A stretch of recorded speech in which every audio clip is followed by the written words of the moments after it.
سور کا گوشت بھی نہیں کھا رہے بلکہ تم حرام کام کر رہے ہو. ختم کرو یہ جہیز کو. کیا لے کے جاؤ گے خبر میں؟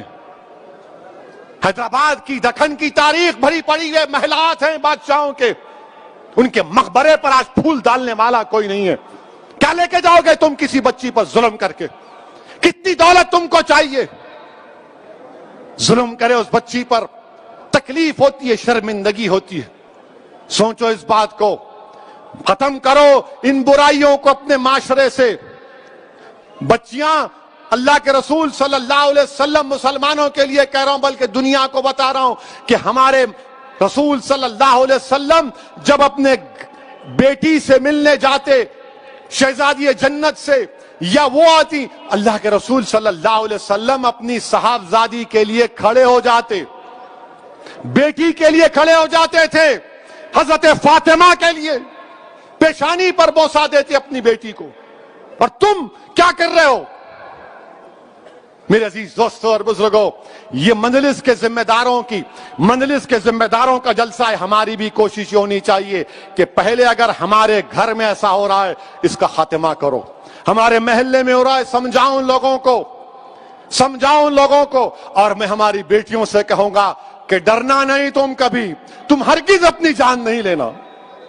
تم کبھی اپنی جان نہیں لینا، کبھی نہیں لینا تم اپنی جان. تم زندہ رہو، ہم تمہارے ساتھ ہیں. تمہاری جان کی قیمت ہے میری بیٹیوں. اگر تمہارا باپ تکلیف میں تو ہم بھی تکلیف میں، مگر کبھی اپنی جان مت لو. چھوڑو، لات مارو اس گدھے کو، اس ظالم کو جو تم کو مارتا ہے، تم سے جہیز کا مطالبہ کرتا ہے. تمہاری زندگی بہت بڑی ہے، لات مارو اس کو، قانون کو استعمال کرو. مت گزارو ایسے ظالموں کے ساتھ زندگی. کیا فائدہ اس باپ پر، کیا بیت رہی ہوگی جو ویڈیو دیکھا ہوگا اپنی بچی کی موت کا، زندہ رہتے ہوئے مر گیا ہوگا اگر زندہ ہے تو. میرے عزیز دوستوں اور بزرگوں، اس برائی کا خاتمہ ہم کو کرنا ہے. عورتوں کا ساتھ دینا ہے. عورتوں کو حقیر مت سمجھو. عورتوں کا ساتھ دو. ان کو ہم کو معاشرے میں آگے بڑھانا ہے. یقیناً جو حجاب پہنتے ہیں کوئی روکتا نہیں ہے، برقع حجاب ان کی ترقی کی نہیں روک سکتا. کل ناسک سے ایک بچی میرے کو فون کی اور بولی اسدالدین اویسی تمہارا بہت بڑا نام سنی. ذرا گرم لہجے میں بات کر رہی تھی. میں سمجھا کچھ ہے. اب میں اماں ریکارڈ تو نہیں کر رہے؟ تو بولے نہیں بات کرنا ہے. میں بولو. بولے میرے کو حیدرآباد کے ایروناٹیکل یا اسکول ہے، اس میں میرے کو پائلٹ کی ٹریننگ حاصل کرنا ہے. میں اس کے امتحانات پاس کر لی. میری فیس 20 لاکھ ہے، آپ کیا مدد کر سکتے؟ میں بولا اماں ریکارڈ تو نہیں کر رہے. بولے بار بار کیوں پوچھ رہے آپ؟ میں بولا نہیں پھر چلا دیتے. میں بولا انشاءاللہ تعالیٰ میں معلوم کروں گا. بچی کیا بولی؟ میں مسلمان بچیوں کے لیے رول ماڈل بننا چاہتی ہوں. اسی صاحب میں پائلٹ بننا چاہتی ہوں. اور بنے حیدرآباد میں. حیدرآباد سے بھی ہمارے ایک اردو اخبار کے سیاست کے ذمہ داروں نے ایک بچی کو ٹریننگ دلائی تھی، وہ پائلٹ بنی. بولی میرے کو پائلٹ بننا ہے اسدالدین اویسی صاحب، میں رول ماڈل بننا چاہ رہی ہوں. میں سلام کرتا ہوں ان بچوں کے اسپرٹ کو. اگر آپ کو اللہ نے بیٹی دی تو بیٹے سے زیادہ اس کو قابل بناؤ، بیٹے سے زیادہ اس کو علم دلاؤ. اور یاد رکھو میں بھی صاحب اولاد ہوں، مگر جتنی محبت میں اپنی بیٹیوں میں دیکھتا ہوں، اللہ کا بہت بڑا کرم ہے، اللہ کا بہت بڑا کرم ہے مجھ پر. میرے عزیز دوستوں اور بزرگوں، یہ بات کہنا ضروری سمجھتا تھا، اسی لیے آپ کے سامنے رکھ رہا ہوں. اچھا اب ایک اور اہم بات، انشاءاللہ تعالی 1 بجے سے پہلے بات کو ختم کر لوں گا. یہ کووڈ کی وجہ سے تقریر کرنے کا موقع ہی نہیں ملانا. دارالسلام میں جلسہ نہیں ہوا، وہ رحمت اللہ عالمین کا جلسہ صلی اللہ علیہ وسلم کا اوپر ہوا. بہت سے ہمارے جلسے یہ بیماری کی وجہ سے، وائرس کی وجہ سے ذرا جلسے نہیں ہوئے. اپنے ہی گھر میں نہیں ہوئے، دوسری جگہ سب ہو رہے تھے، تو ذرا اپنے گھر میں ہو رہا ہے، ذرا دل کی بڑاس نکال رہا ہوں. میرے کو بھی خوشی ہو رہی. I am very happy to see all of you. آپ پورے یہاں پر دیکھ کر دل باغ باغ ہو رہا ہے. اللہ بہتر جانتا ہے. اس لیے میرے بھائی کہ دارالسلام میں کیا ہے نہیں معلوم. جب مرحوم قائد سالار ملت کو پہلی مرتبہ 2002 میں ہارٹ اٹیک ہوا اور سٹینٹ ڈالا گیا تھا قائد کو، اور کیر نامپلی میں قائد کا علاج ہوا. جب وہ گھر واپس جا رہے تھے 8-9 دن کے بعد, تو احمد پاشا قادری اس بات کے گواہ ہیں کہ سالار نے احمد پاشا قادری کو اور اکبر کو بلا کر کہا کہ میاں گھر جانے سے پہلے میرے کو دارالسلام لے کے جاؤ. میں 8-10 دن سے دارالسلام نہیں گیا, تو یہیں سالار کو سیڑھیوں پہ لائے تھے. کمزور تھے سالار بیماری کی وجہ سے, مگر جیسا دارالسلام میں جا کر بیٹھے, اتنا اللہ ان کو اتنا طبیعت اتنی اچھی کر دیا, حشاش بشاش ہو کر اپنے گھر کو گئے. تو ہمارے لیے یہ دارالسلام ہمارے لیے بڑی ایک عظمت کی جگہ ہے, ایک مبارک جگہ ہے. اور مجھے یقین ہے کہ نہیں معلوم میرے زندگی کا سفر کب ختم ہوگا, کس مقام پر ختم ہوگا, یا میری لاش بھی ملے گی یا نہیں ملے گی مجھے نہیں معلوم. اگر زندہ رہا اور یہاں سے گیا جسم کے ساتھ, تو انشاءاللہ تمہارے کندھوں پر ہی جاؤں گا, اور تمہاری دعائے مغفرت کا طلبگار ابھی بھی ہوں اور جب بھی رہوں گا. بہرحال میرے عزیز دوستوں اور بزرگوں, ایک بڑے عرصے کے بعد دارالسلام کی سرزمین پر یہ جلسہ ہو رہا ہے, اور الحمدللہ احیاء مجلس اتحاد المسلمین کا جلسہ ہو رہا ہے. میرے عزیز دوستوں, نریندر مودی کی حکومت نے ایک نیا قانون بنایا, IT رولز. یعنی اب آپ واٹس ایپ کرتے نا پورے, کتنے لوگ کرتے, ہاتھوں اٹھاؤ.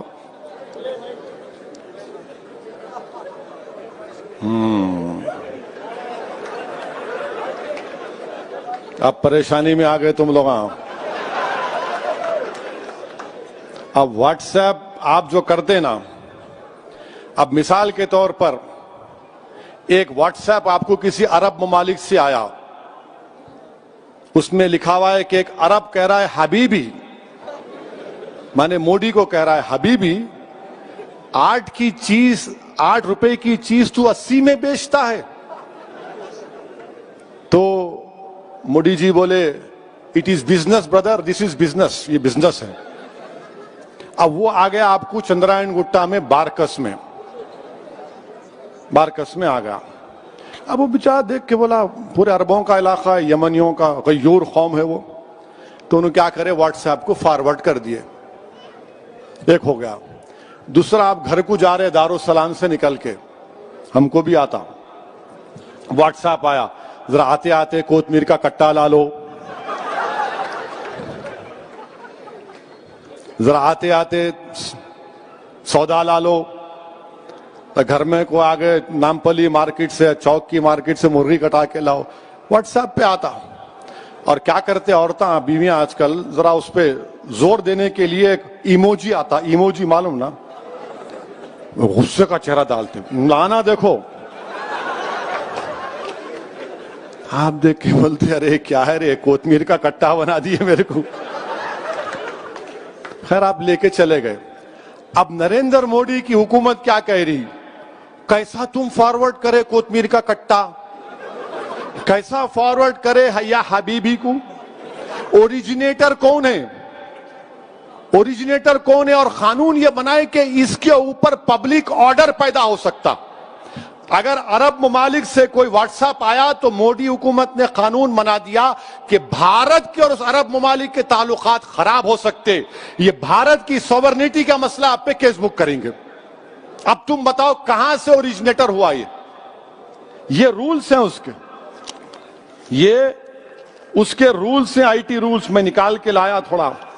کل رات میں ذرا بیٹھا تھا, جو جانکار لوگ ہیں ان سے پوچھ رہا تھا کہ کیا ہے بھائی یہ, مانے آپ کو یہ بتانا پڑے گا کہ فرسٹ اوریجنیٹر کون ہے. آخر یہ کیوں, آپ کو کیوں فکر بھائی, میں کوتمیر کا کٹا لے جاتا ہوں, آلو لے جاتا ہوں, بھاجی لے جاتا ہوں, آپ کو کیوں فکر. بولیں گے نہیں دیکھو انہوں کیسی بات کر رہے. آپ کیوں دیکھنا چاہ رہے میرے میسج کو. جتنے نیوز کے چینل ہیں, چاہے وائر ہو, کیراوان ہو, اسکرال ہو, پرنٹ ہو, یہ ڈیجیٹل نیوز چینل ہیں, ان کو بھی قانون لاگو. باہر کے اگر اخبارات یہاں سے, جیسا نیو یارک ٹائمز ہے, واشنگٹن پوسٹ ہے, یہ تمام اخبارات اگر نیوز, آپ بتاؤ اوریجنیٹر کیا کرے, آپ ان پہ بھی ایکشن کیا کریں گے. انٹر ڈپارٹمنٹل کمیٹی بنائیں گے, اور وہ لوگ یہ دیکھیں گے کہ نیوز اگر غلط ہے آپ معافی چاہنا یا ڈیلیٹ کرنا، اور نہیں تو پھر آپ پہ اوپر آفینس لگا دیں گے۔ مودی جی یہ کیوں کر رہے آپ؟ اچھا، نریندر مودی صاحب کا کل دیکھ رہا تھا، میں معلوم کیا دسمبر 2017 میں نریندر مودی بھارت کے پردھان منتری نے اپنے بی جے پی کے ایم پیز کو کہا تھا، شکایت کی بلکہ، کہ تم لوگ میرے کو جواب نہیں دیتے متروں۔ ایم پیز کو کہا، صحیح کہا، جوک نہیں ہے، تم میرے کو جواب نہیں دیتے، میں تم کو گڈ مارننگ کا میسج بھیجاتا ہوں، تم واپس میرے کو گڈ مارننگ کا میسج نہیں بھیجاتے۔ یعنی پرائم منسٹر اپنے ایم پی سے بول رہے کہ میں تم کو گڈ مارننگ کا میسج بھیجاتا ہوں اور تم میرے کو واپس گڈ مارننگ نہیں بولتے۔ مودی جی انہیں گڈ مارننگ نہیں بولا تو ہماری مارننگ کیوں خراب کر رہے ہیں آپ؟ ارے آپ کو گڈ مارننگ نہیں بولے، آپ کیوں بولنا گڈ مارننگ؟ آپ کو نہیں بولتے گڈ مارننگ، ہم بولتے کسانوں کا کام کرو، ہم بولیں گے دلی کے فسادات میں مرنے والوں سے انصاف کرو، سکھوں سے انصاف کرو، مگر مودی جی بول رہے میرے کو گڈ مارننگ کا جواب بھی نہیں دیتے میرے ایم پیز۔ یہ ٹی وی والے بولیں گے کب بولے انہوں؟ بولو دسمبر 2017، دیکھ لو جا کے، اگر تھمز اپ ہے تو کچھ نہیں کر سکتے، ہم بھی ہے مگر تھوڑا تھوڑا پڑھنا آتا۔ میرے عزیز دوستوں اور بزرگوں، اسی لیے ہم یہ آئی ٹی رولز کے خلاف ہیں، ہم حکومت سے مطالبہ کرتے ہیں کہ اس کو نکالیے، یہ بھارت کے سمویدھان کے خلاف ہے۔ آپ پرائیویسی کا ججمنٹ آ گیا، ڈیٹا کے رولز کیوں نہیں بناتے آپ؟ ڈیٹا کے رولز بنائیے نا، کچھ نہیں بنائیں گے آپ، نہیں کوئی بس ہر چیز پہ جھانکنا، ہر ایک کی کنڈی میں منڈی ڈالنا، بولتے ہیں حیدرآباد میں اپن، ارے کئی کو ڈال رہا، ہر ایک کی کنڈی میں منڈی، ان کو بڑا شوق، ہر ایک کی کنڈی میں منڈی، کیا ہو رہا، تم کیا کر رہے، کیا کھا رہے، کیا پی رہے، کیا پہن رہے، کس سے شادی کر رہے، اس سے شادی مت کرو، اس سے کرو۔ ارے آپ کو کیا ضرورت ہے بھائی صاحب؟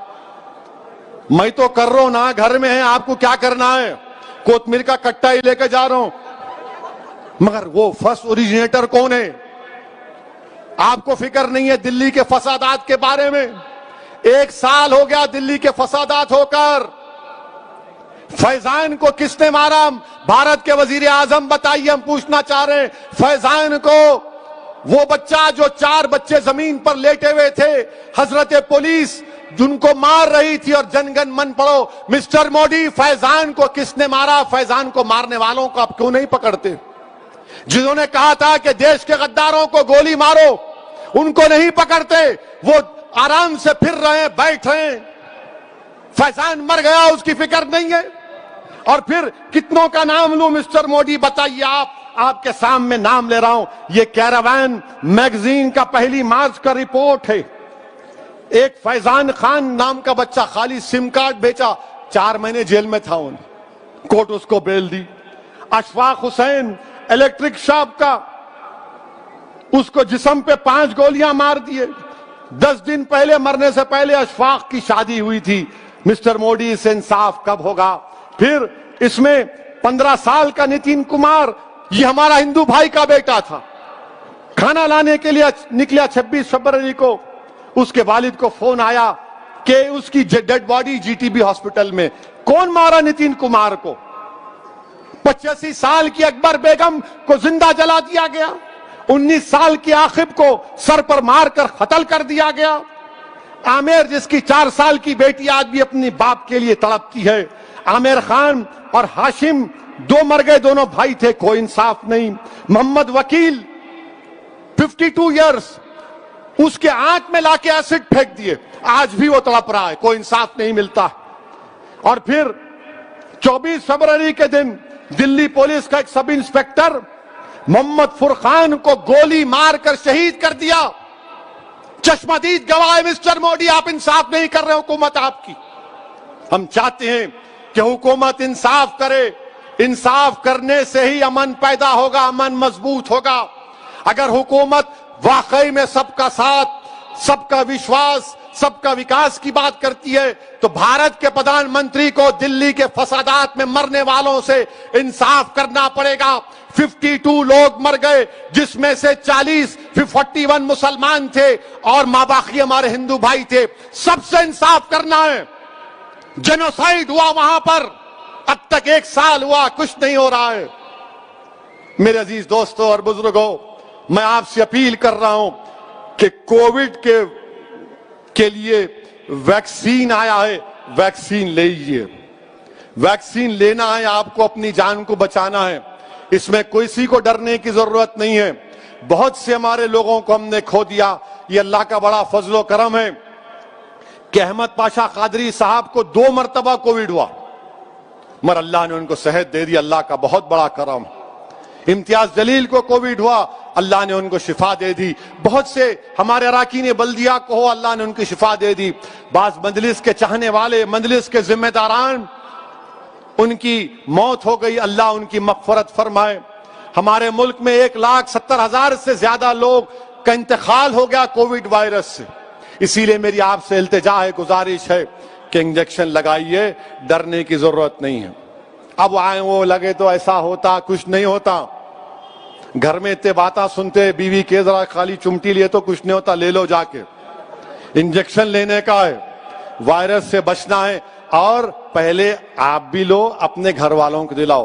خالی جا کے بیگم کے ساتھ او میں لے لیا دیکھو، نہیں، اپنی بیٹی کو بھی جو 20-22 جو بڑی عمر کی ہے، اپنی ماں کو، اپنی دادی کو، پہلے بزرگوں کو دلاؤ۔ جو 65 سال کے اوپر ہے پہلے ان کو دلانا ہے، ان کو پہلے دلانا ہے، لیجئے انجیکشن۔ اور میری آپ سے گزارش ہے کہ مجلس اتحاد المسلمین کو مضبوط کریے، مجلس اتحاد المسلمین کے ابتدائیوں کو اور مضبوط کریے، اور اپنے بزرگوں کے جذبے کو زندہ رکھیے، اخلاص کے ساتھ کام کریے۔ السلام علیکم ورحمۃ اللہ وبرکاتہ، وآخر الدعوانا الحمدللہ رب العالمین۔